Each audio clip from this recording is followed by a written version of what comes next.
If for the same work women only make 77 cents for every dollar a man makes, why don't businesses hire only women?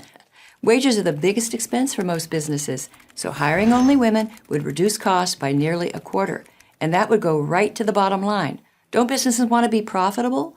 Or are they really just bad at math? Well, actually, it's the feminists, celebrities, and politicians spreading this wage gap myth who have the math problem. Here's why. The 77 cents on the dollar statistic is calculated by dividing the median earnings of all women working full-time by the median earnings of all men working full-time. In other words, if the average income of all men is, say, $40,000 a year, and the average annual income of all women is, say, $30,800, that would mean that women earn 77 cents for every dollar a man earns. 30,800 divided by 40,000 equals 0.77. But these calculations don't reveal a gender wage injustice because they don't take into account occupation, position, education, or hours worked per week. Even a study by the American Association of University Women, a feminist organization, shows that the actual wage gap shrinks to only 6.6 cents when you factor in different choices men and women make. And the key word here is choice. The small wage gap that does exist has nothing to do with paying women less, let alone with sexism.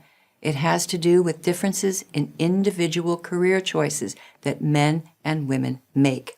In 2009, the U.S. Department of Labor released a paper that examined more than 50 peer-reviewed studies and concluded that the oft-cited 23-cent wage gap may be almost entirely the result of individual choices being made by both male and female workers. Well, let's look at some of those choices. Georgetown University compiled a list of the 5 best-paying college majors and the percentage of men and women majoring in those fields. Number 1 best-paying major, petroleum engineering, 87% male. Number 2, pharmaceutical sciences, 48% male. 3, mathematics and computer science, 67% male. 4, aerospace engineering, 88% male. 5, chemical engineering, 72% male. Notice that women outrepresent men in only one of the 5 top-paying majors by only a few percentage points. Now consider the same study's list of the 5 worst-paying college majors. Number 1, counseling and psychology, 74% female. 2, early childhood education, 97% female. 3, theology and religious vocations, 66% male. 4, human services and community organization, 81% female. And 5, social work, 88% female. Here, it's the women who lead in all but one category. Even within the same profession, men and women make different career choices that impact how much money they make. Take nursing, where male nurses, on the whole, earn 18% more than female nurses. The reason? Male nurses gravitate to the best-paying nursing specialties, they work longer hours, and disproportionately find jobs in cities with the highest compensation. Now here's how one expert on nursing compensation, Professor Linda Aiken of the University of Pennsylvania, sums up the data.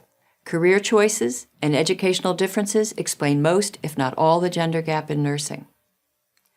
The Department of Labor paper concluded that once these differences are accounted for across all professions, the unexplained wage gap is somewhere between 4.8 and 7%, almost identical to the 6.6 percentage gap found by the AAUW.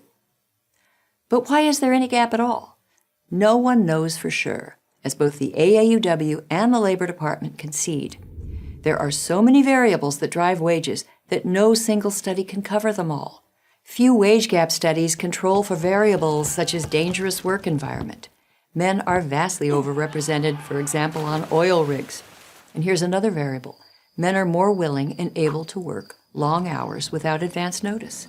According to Harvard economist Claudia Golden, even if 2 lawyers have the same education, same specialty, and work the same number of hours, firms pay more to someone who is willing to always be on call and ready to be in the office when the firm needs them, as opposed to wanting a more regular schedule.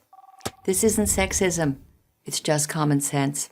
With more realistic categories and definitions, whatever wage gap remains would certainly narrow to the point of vanishing.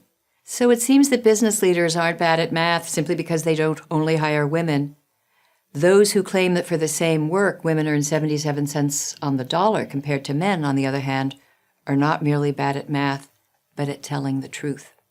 I'm Cristina Hoff-Sommers of the American Enterprise Institute for Prager University. To subscribe to our YouTube channel, click here. To help keep our videos free, donate here.